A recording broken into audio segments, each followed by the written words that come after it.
Sa ngalan ng Ama, ng Anak at ng Espiritu Santo. Amen. Ang pagpapala ng ating Panginoong Hesukristo, ang pag-ibig ng Diyos Ama, at ang pakikipagkaisa ng Espiritu Santo naway sumainyong lahat. At sumayo rin. Mga kapanalig, ipagdiwang natin ang banal na misang ito. Pasalamatan ang Panginoon sa kanyang awa at pag-ibig para sa ating lahat na makasalanan. Sa ngalan ni Jesucristo na siyang nagpakasakit, namatay para sa ating kasalanan at nabuhay muli para sa ating kaligtasan. Hilingin natin ang kapatawaran ng ating mga kasalanan. Inaamin ko Sa makapangyarihang Diyos at sa inyo mga kapatid, na lubha akong nagkasala sa isip, sa salita, sa gawa, at sa aking pagkukulang. Kaya'y sinasama ko sa mahal na Birheng Maria, sa lahat ng mga anghel at mga banal, at sa inyo mga kapatid, na ako'y panalangin sa Panginoong ating Diyos. Kaawaan tayo ng makapangyarihang Diyos, patawarin tayo sa ating mga kasalanan at patnubayan tayo sa buhay na walang hanggan. Amen. Panginoon, kaawaan mo kami. Panginoon, kaawaan mo kami. Kristo, kaawaan mo kami. Kristo, kaawaan mo kami. Panginoon, kaawaan mo kami. Panginoon, kaawaan mo kami.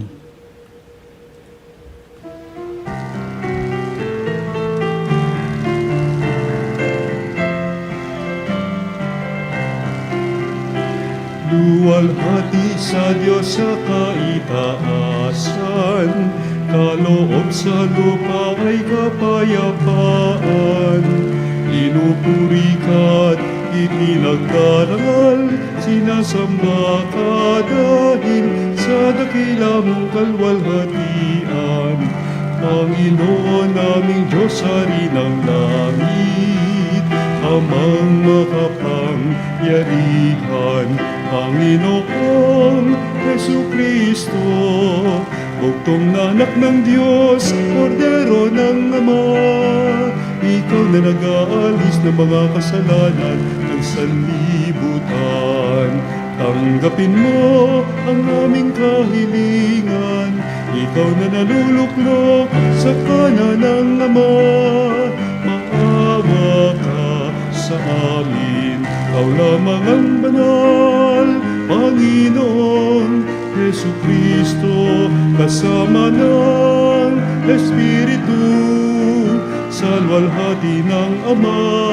Amen, Amen, Amen, Amen. Manalangin tayo. Ama naming makapangyarihan, lagi mong dinadagdagan ang mga supling ng iyong sambayanan. Ipagkaloob mong ang tinanggap nila na pananampalataya ay laging pakinabangan nila sa pagdiriwang ng banal na salu-salo sa pamamagitan ni Jesucristo, kasama ng Espiritu Santo magpasawalang hanggan. Amen. Pagbasa mula sa mga gawa ng mga apostol. Noong araw ng Pentecostes, tumayo si Pedro at ang 11 apostol at nagsalita ng malakas. Mga kababayan at mga nanirahan sa Jerusalem, pakinggan ninyong mabuti ang aking sasabihin. Mga Israelita, pakinggan ninyo ito. Si Jesus na taga Nazaret ay sinugo ng Diyos. Pinatutunayan nito ng mga himala, mga kababalaghan, at mga tandang ginawa ng Diyos sa pamamagitan niya. Alam ninyo ito, sapagkat lahat ay naganap sa gitna ninyo. Ngunit ang taong ito na ibinigay sa inyo ayon sa pasya at pagkaalam ng Diyos sa mula't mula pa, ay pinapako ninyo at pinapatay sa mga makasalanan. Subalit, siya'y muling binuhay ng Diyos at pinalaya sa kapangyarihan ng kamatayan. Hindi ito maaaring mamayani sa Kanya, gaya ng sinabi ni David. Nakita ko na laging nasa tabi ko ang Panginoon. Siya'y kasama ko, kaya't hindi ako matitigatig. Dahil dito, Nagalak ang puso ko at umawit sa tuwa ang aking dila. At ang katawan ko'y nahihimlay na may pag-asa. Sapagkat ang kaluluwa ko'y di mo pababayaan sa daigdig ng mga patay. At hindi mo itutulot na mabulok ang iyong banal. Ituro mo sa akin ang mga landasing patungo sa buhay. Dahil sa ikaw ang kasama ko, ako'y mapupuspos ng kagalakan. Mga kapatid, masasabi ko sa inyo ng tiyakan na ang patriarkang si David ay namatay at inilibing. Naririto ang kanyang libingan hanggang ngayon. Siya ay propeta at nalalaman niya ang pangako sa kanya ng Diyos na magiging haring tulad niya ang isa sa kanyang mga inapo. Ang muling pagkabuhay ng Mesiyas ang nakita at hinulaan ni David ng kanyang sabihin, hindi siya pinabayaan sa daigdig ng mga patay at hindi itinulot na mabulok ang kanyang katawan. Itong si Jesus ay muling binuhay ng Diyos at saksi kaming lahat sa bagay na ito. Nang itaas siya sa kanan ng Diyos, tinanggap niya sa kanyang Ama ang ipinangakong Espiritu Santo at ito'y kanyang ipinagkaloob sa amin, tulad ng inyong nakikita at naririnig ngayon. Ang salita ng Diyos. Salamat sa Diyos. Diyos ko, ang aking dalangi, ako'y iyong tangkilikin. Diyos ko, ang aking dalangi, ako'y iyong tangkilikin. O Diyos, ako'y ingatan mo. Ingatan ang iyong lingkod. Ang hangad ko ay maligtas, kaya sa iyo dumudulog. Ika'y aking Panginoon, ang wika ko sa aking Diyos. Kabutihang tinanggap ko ay ikaw ang nagkaloob. Ikaw lamang o poon ko ang lahat sa aking buhay. Ako'y iyong tinutugon sa lahat kong kailangan. Diyos ko, ang aking dalangi, ako'y iyong tangkilikin. Pinupuri ko ang poon na sa akin ay patnubay. Kahit gabi, diwa niyang sa aki umaakay. Nababatid ko na siya'y kasama ko oras-oras. Sa piling niya kailanmay, hindi ako matitinag. Diyos ko, ang aking dalangi, ako'y iyong tangkilikin. Kaya't ako'y nagdiriwang, ang diwa ko'y nagagalak. Ang lagi kong nadaramay, hindi ako matitinag.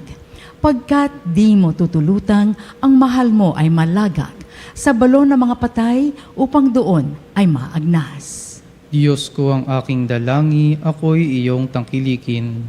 Ituturo mo ang landas na buhay ang hahantungan. Sa piling mo'y madarama ang lubos na kagalakan. Ang tulong mo'y nagdudulot ng ligayang walang hanggan. Diyos ko, ang aking dalangi, ako'y iyong tangkilikin.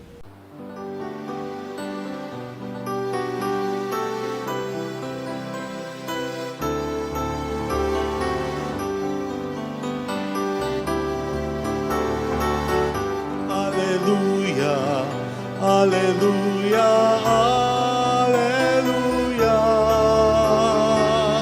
Alleluia, alleluia, alleluia, alleluia.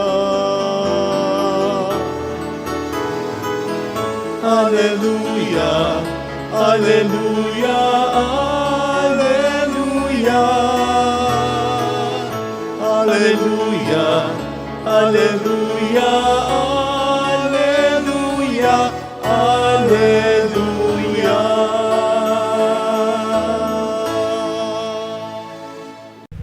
Sumainyo ang Panginoon. At sumayo rin. Ang mabuting balita ng Panginoon ayon kay San Mateo.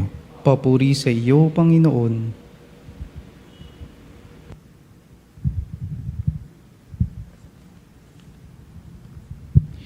Noong panahong iyon, dali-daling umalis ang mga babae ng libingan.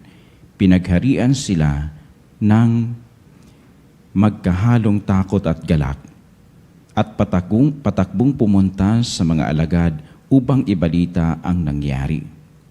Ngunit sinalubong sila ni Jesus at binati. At lumapit sila, niyakap ang kanyang paa at sinamba siya. Sinabi sa kanila ni Jesus, "Huwag kayong matakot. Humayo kayo at sabihin sa mga kapatid ko na pumunta sila sa Galilea at makikita nila ako roon." Pagkaalis ng mga babae, pumunta naman sa lungsod ang ilan sa mga kawal na nagbabantay sa libingan at ibinalita sa mga punong saserdote ang lahat ng nangyari. Nagtipon-tipon ang mga ito at matapos makipagpulong sa mga matatanda ng bayan, sinuhulan ng malaki ang mga kawal. At inutusan sila na ganito ang ipamalita. "Samantalang natutulog kami kagabi, naparito ang kanyang mga alagad at ninakaw ang bangkay. Sinabi pa nila, 'Huwag kayong mag-alala, makarating man ito sa gobernador. Kami ang bahala.' Tinanggap ng mga bantay ang salapi at ginawa ang bilin sa kanila. Hanggang ngayon, ito pa rin ang sabi-sabi ng mga Hudyo." Ang mabuting balita ng Panginoon. Pinupuri ka namin, Panginoong Hesukristo.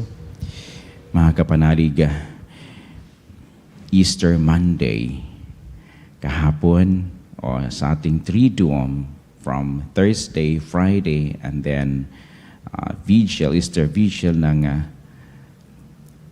Saturday evening hanggang kahapon, ang ating celebration ay nakafocus doon sa pag-ibig ng ating Panginoon in the person of Jesus, ang kanyang bugtong na anak.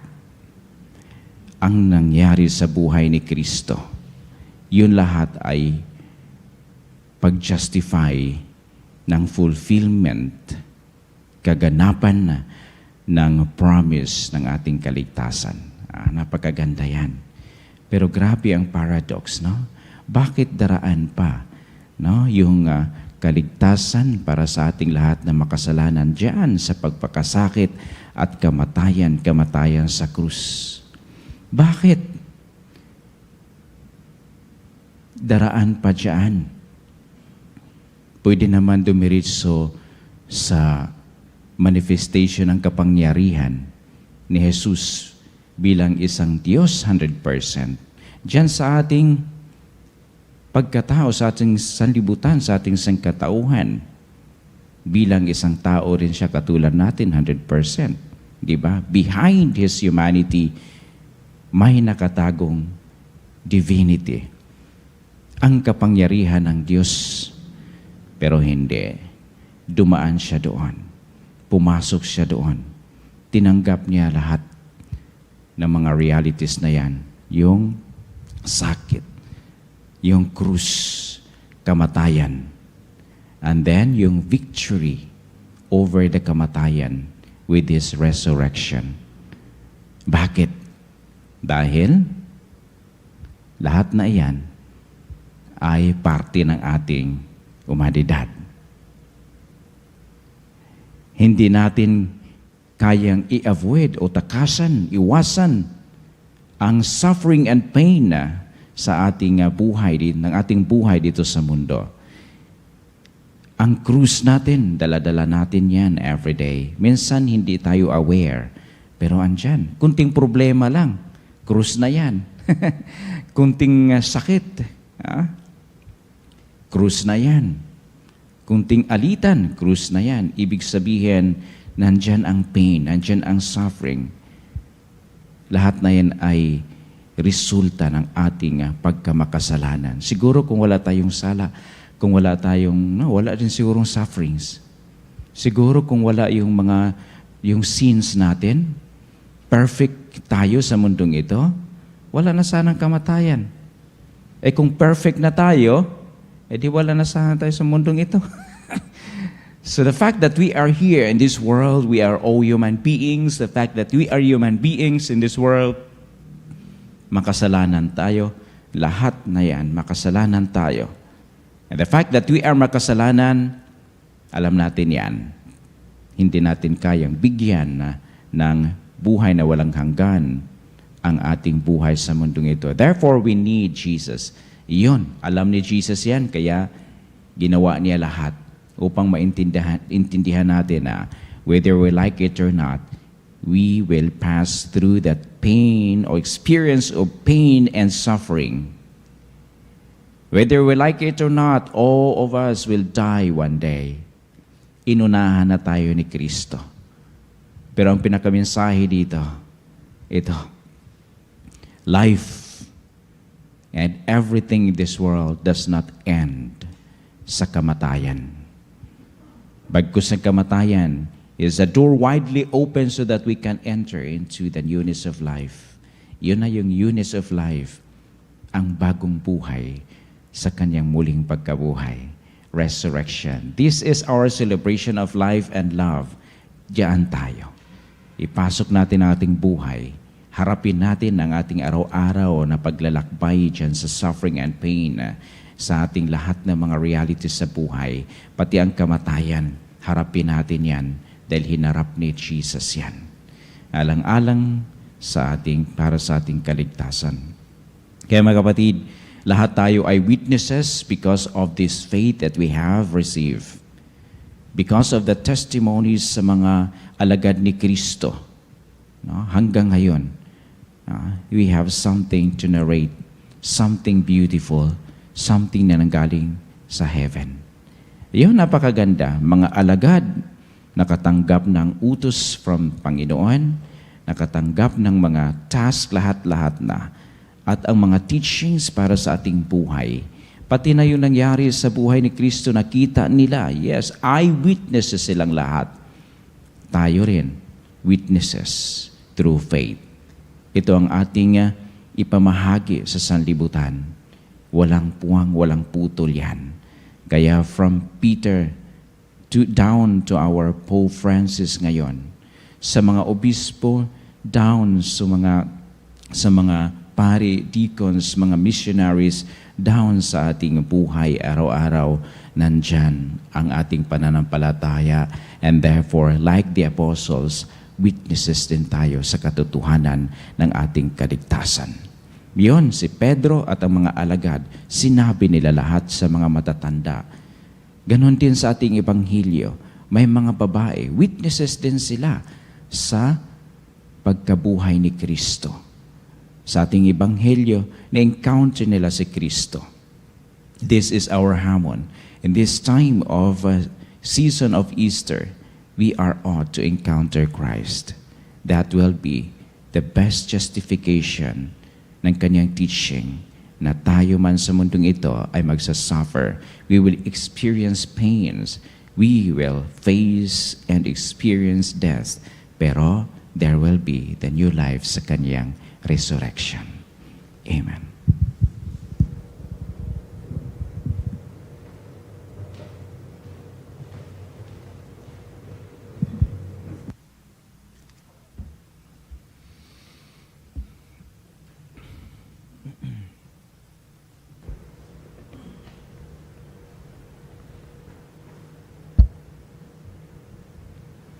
Sa gitna ng ating kagalakan, dahil nagtagumpay si Kristo sa kamatayan at siya ay niluwalhati, ilapit natin sa Diyos Ama ang ating mga pangangailangan. Diyos na nagtagumpay, pagpalain mo kami. Diyos na nagtagumpay, pagpalain mo kami. Ang simbahan, naway magpanibago kay Kristong muling nabuhay at maghatid ng mensahe ng pag-asa at pag-ibig sa buong mundo. Manalangin tayo sa Panginoon. Diyos na nagtagumpay, pagpalain mo kami. Ang mga pinuno ng pamahalaan, naway hindi matakot mamuhay ayon sa katotohanan. Manalangin tayo sa Panginoon. Diyos na nagtagumpay, pagpalain mo kami.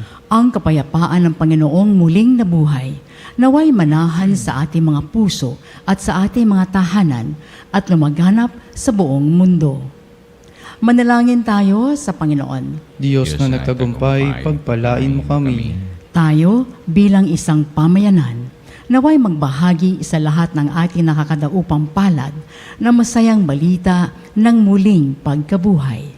Diyos, Manalangin tayo sa Panginoon. Diyos na nagtagumpay, pagpalain mo kami. Ang mga mananampalatayang namayapa sa kanilang pagkamatay na kasama ni Kristo, naway makabahagi sila sa kanyang kaluwalhatian.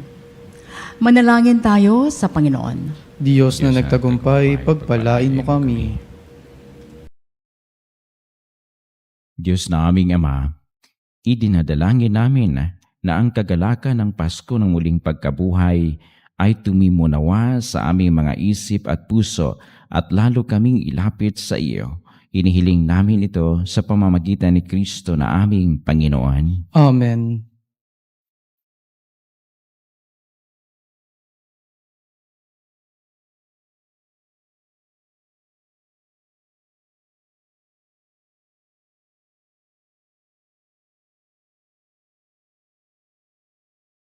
Aming hatid, alay na ito, ang tinapay na nagmula sa pagpapala mo. At tanggapin ang alak na ito, inuming inihain sa'yo. Mahal naming Diyos, inyong tanggapin ang munting alay mula sa amin. Buong puso namin hihintayin pagpapala na aming hiling. Manalangin kayo mga kapatid upang paghahain natin ay kalugdan ng Diyos Amang makapangyarihan. Tanggapin nawa ng Panginoon itong paghahain sa iyong mga kamay, sa kapurihan niya at karangalan, sa ating kapakinabangan, at sa buong sambayanan niyang banal. Ama naming lumikha, tunghayan mo ang mga alay ng iyong sambayanan upang ang iyong binigyan ng bagong buhay ay magsampalataya sa iyong ngalan. Sa pagkadalisay noong sila'y binyagan, ay makapakinabang sa ligayang walang katapusan sa pamamagitan ni Hesukristo, kasama ng Espiritu Santo magpasawalang hanggan. Amen. Sumainyo ang Panginoon. At sumayo rin. Itaas sa Diyos ang inyong puso at diwa. Itinaas na namin sa Panginoon. Pasalamatan natin ang Panginoong ating Diyos. Marapat na siya ay pasalamatan. Ama naming makapangyarihan, tunay ngang marapat na ikaw ay aming pasalamatan ngayong ipinagdiriwang ang paghahain ng Mesiyas, ang maamong tupang tumubos sa aming lahat. Ang iyong anak na minamahal ay naghain ng sarili niyang buhay. Siya ang tupang maamong umakos sa kaparusahan upang mapatawad ang kasalanan ng sanlibutan. Sa pagkamatay niya sa banal na krus, ang kamatayan namin ay kanyang nilupig. Sa pagkabuhay niya bilang manunubos, pag-asa at pagkabuhay ay aming nakamit. Kaya kaisa ng mga anghel na nagsisiawit ng papuri sa iyo ng walang humpay sa kalangitan, kami nagbubunyi sa iyong kadakilaan.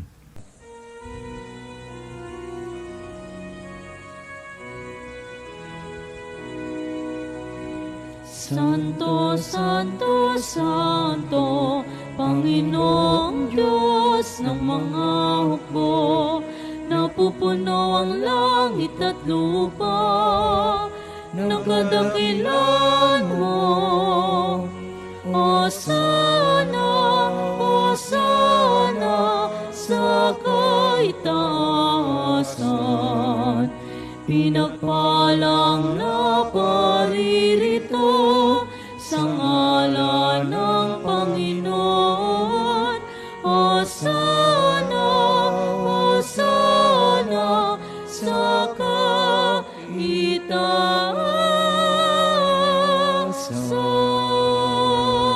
Ama naming banal, ikaw ang bukal ng tanang kabanalan, kaya't sa pamamagitan ng iyong Espiritu gawin mong banal ang kaloob na ito, upang para sa aming maging katawan at dugo ng aming Panginoong Heso Kristo. Bago niya pinagtiis ang kusang loob na maging handog, hinawakan niya ang tinapay, pinasalamatan kaniya, pinaghati-hati niya iyon, iniabot sa kanyang mga alagad at sinabi, "Tanggapin ninyong lahat ito at kanin. Ito ang aking katawan na ihahandog para sa inyo."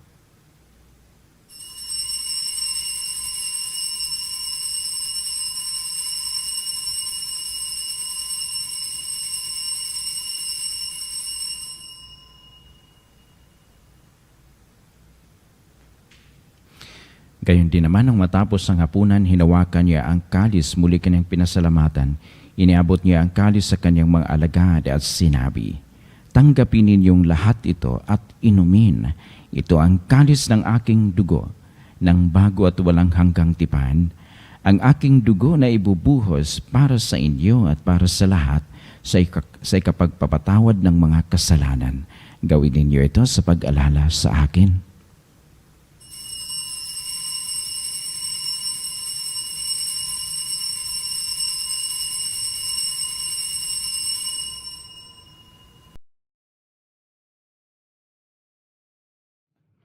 Ang misteryo ng pananampalataya.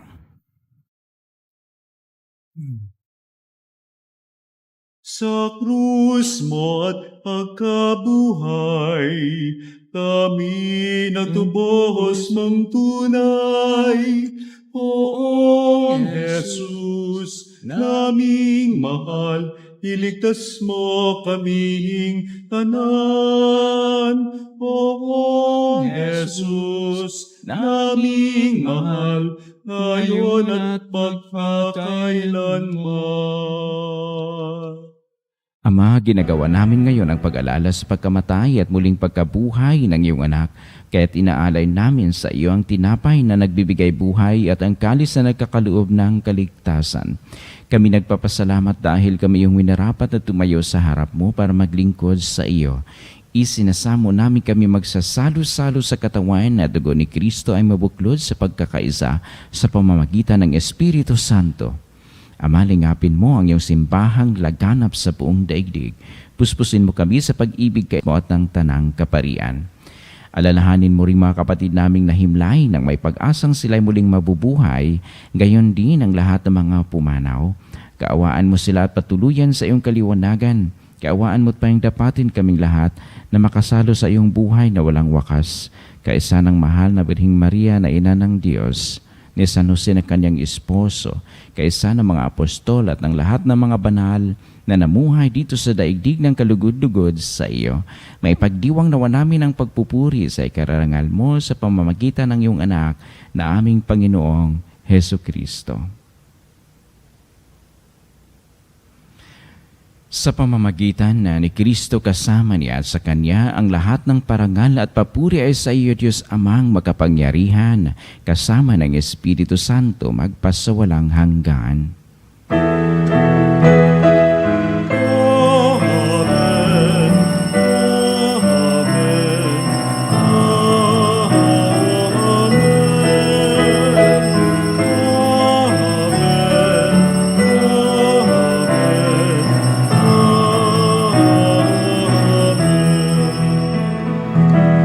Sabay nating dasalin ang ama namin ng ating Panginoong Heso Kristo.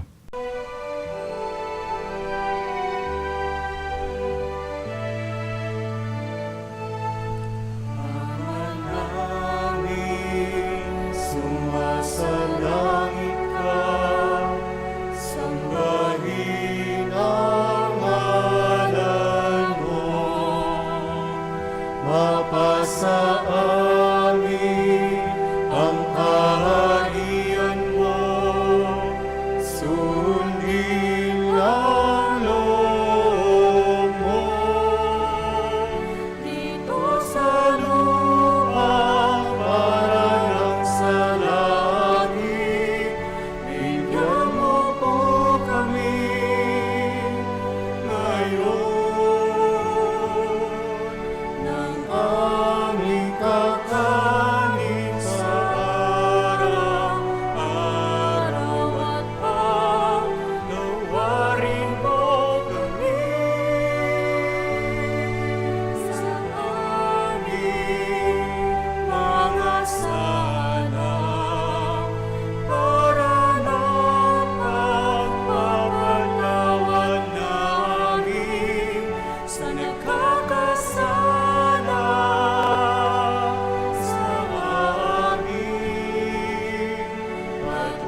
Hinihiling namin kami iadya sa lahat ng masama, pagkalooban ng kapayapaan araw-araw, iligtas sa kasalanan at ilayo sa lahat ng kapahamakan, samantalang aming pinanabikan ang dakilang araw ng pagpapahayag ng tagapagligtas naming si Hesu Kristo.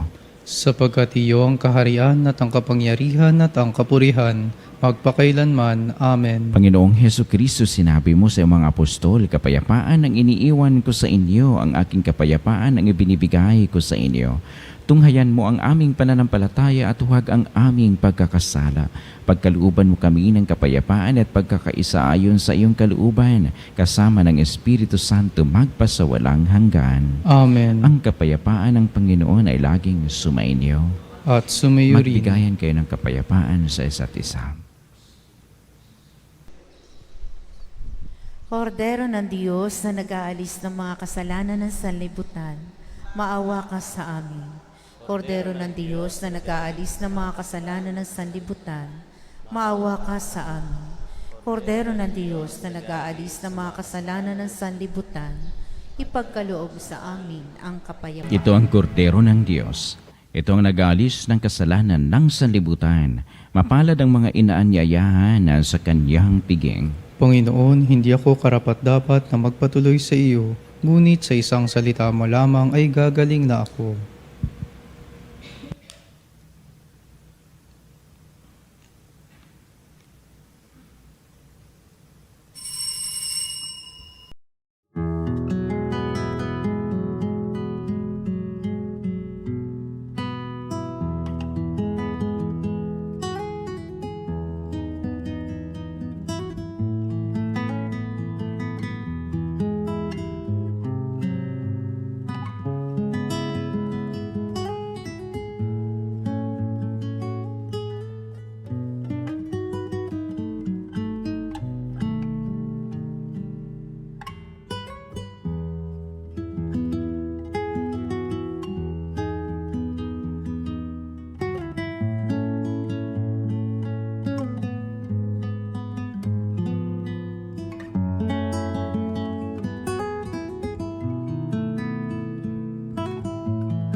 Manalangin tayo.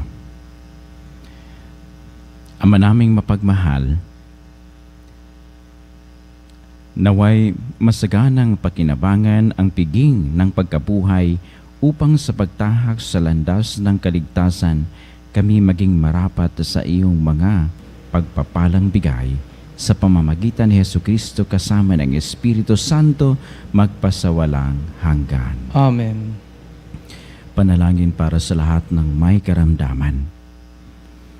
Panginoon naming Diyos, Ikaw ang dakilang manggagamot at tagapagpagaling. Sa oras na ito, itinataas namin sa iyo ang lahat ng may sakit, pisikal man, emosyonal o espiritual. Hipuin mo po sila ng iyong mapaghimalang kamay at pagalingin ayon sa iyong banal na kalooban. Sa iyong mapagmahal na kamay, itinataas namin ang lahat ng may sakit, ang mga dumaranas ng kanser at matinding karamdaman, sakit sa puso at mataas na presyon, diabetes at iba pang sakit sa dugo. sakit sa bato at atay, arthritis, rayuma, at pananakit ng katawan, karamdaman sa baga tulad ng hika at pneumonia, trangkaso, lagnat at iba pang impeksyon, mental health conditions tulad ng depression at anxiety, COVID-19 at iba pang viral diseases, sakit sa mata, tenga at balat, paralisado at may kapansanan. Hipuin mo po sila, O Diyos, at pagalingin na ayon sa iyong kalooban. Bigyan mo sila ng lakas ng loob, pag-asa at kapayapaan sa kanilang laban. Gamitin mo ang mga doktor, gamot at iba pang paraan bilang daluyan ng iyong kagalingan. Gayon din ang lahat ng nagpapagal upang sila ay gumaling. Bigyan mo po sila ng lakas upang kayanin ang anong sakit na kanilang pinagdadaanan. Ipagkaloob mo sa kanila ang kaginhawaan sa kabila ng kanilang paghihirap. Pagpalain mo rin po ang kanilang pamilya at mahal sa buhay na nag-aalaga sa kanila. Naway huwag silang mawalan ng pag-asa kundi patuloy na magtiwala sa iyong pagmamahal at habag. Sa lahat ng may mabigat na dinadala, ipaalala mo po sa kanila na hindi sila nag-iisa, kasama kanila sa bawat sandali ng kanilang laban. Tulungan mo rin kaming maging instrumento ng iyong pagmamahal sa pamamagitan ng pagbibigay ng pag-aalaga at suporta sa aming mga kapwa. Hiniling namin ito sa pamamagitan ni Kristo kasama ng Espiritu Santo magpasawalang hanggan. Amen. Sumainyo ang Panginoon. At sumayo rin. Pagpalain ka ng makapangyarihang Diyos, Ama, at Anak at Espiritu Santo. Amen. Tapos ng pagdiriwang, humayo kayo sa kapayapaan at pagmamahal ni Kristo. Alleluia, Alleluia. Salamat sa Diyos. Aleluya, aleluya.